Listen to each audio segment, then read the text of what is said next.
പ്രസ്തുത പരാതി വസ്തുതാപരമാണെന്നും അന്നേ ദിവസത്തെ കുറെ ചോദ്യങ്ങൾക്കുള്ള മറുപടികൾ തൊട്ടടുത്ത ദിവസങ്ങളിൽ നൽകിയിരുന്നതായും കാണുകയുണ്ടായി. നിർഭാഗ്യകരമെന്ന് പറയട്ടെ, 244 ചോദ്യങ്ങൾക്കുള്ള മറുപടികൾ ആ ദിവസത്തേത് മാത്രമായി ഇനിയും നൽകാനായിട്ടുള്ളതായിട്ടാണ് കാണാൻ കഴിയുന്നത്. അതുപോലെ തന്നെ ഇന്നേ ദിവസത്തേക്ക് മറുപടി നൽകേണ്ടിയിരുന്ന 305 നക്ഷത്രചിഹ്നമിടാത്ത ചോദ്യങ്ങളിൽ 16 എണ്ണത്തിന് മാത്രമാണ് യഥാസമയം മറുപടി ലഭിച്ചിട്ടുള്ളത്. ഇതും അങ്ങേയറ്റം നിരുത്തരവാദപരമായ ഒരു സാഹചര്യമാണെന്ന് പറയേണ്ടിയിരിക്കുന്നു. ആ പഴയ പ്രഭാകരൻ തന്നെയാണോ ഈ സംസാരിക്കുന്നത്? ചോദ്യങ്ങൾക്ക് യഥാസമയം മറുപടി ലഭിക്കാത്തത് സംബന്ധിച്ച പരാതികൾ വീണ്ടും വീണ്ടും സഭാതലത്തിൽ ഉയർന്നു വരുന്നതും അവ ഓരോന്നിന്റെയും പേരിൽ ചെയറിൽ നിന്ന് ആവർത്തിച്ച് റൂളിംഗുകൾ ഉണ്ടാകുന്നതും ഒഴിവാക്കപ്പെടേണ്ടതാണ്.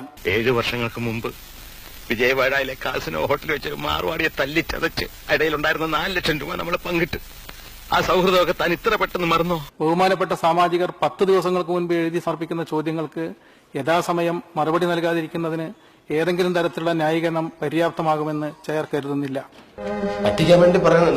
കാര്യോപദേശക സമിതിയുടെ 7ാമത് റിപ്പോർട്ടിലെ ശുപാർശ സഭ അംഗീകരിച്ചതിന്റെ അടിസ്ഥാനത്തിൽ ഈ സഭയുടെ 5ാം സമ്മേളനം ഈ മാസം 25-ാം തീയതി അവസാനിക്കുകയാണ്. ഇനിയും 6 ദിവസമാണ് സഭ സമ്മേളിക്കാനിരിക്കുന്നത്. ഈ സാഹചര്യത്തിൽ ഈ സമ്മേളനകാലത്ത് ലഭിച്ച ചോദ്യങ്ങൾക്കുള്ള നോട്ടീസുകളിൽ ഇനിയും മറുപടി ലഭ്യമാക്കാനുള്ള ഉൾപ്പെടെയുള്ള എല്ലാ ചോദ്യങ്ങൾക്കുമുള്ള സമ്പൂർണ്ണ മറുപടി 25-ാം തീയതിക്കകം തന്നെ നൽകണമെന്ന് ചെയർ റൂൾ ചെയ്യുന്നു. പക്ഷെ പറ്റിക്കാൻ വേണ്ടിയിട്ടാണെങ്കിൽ ആരോട് ഇങ്ങനെയൊന്നും പറയണം സാർ.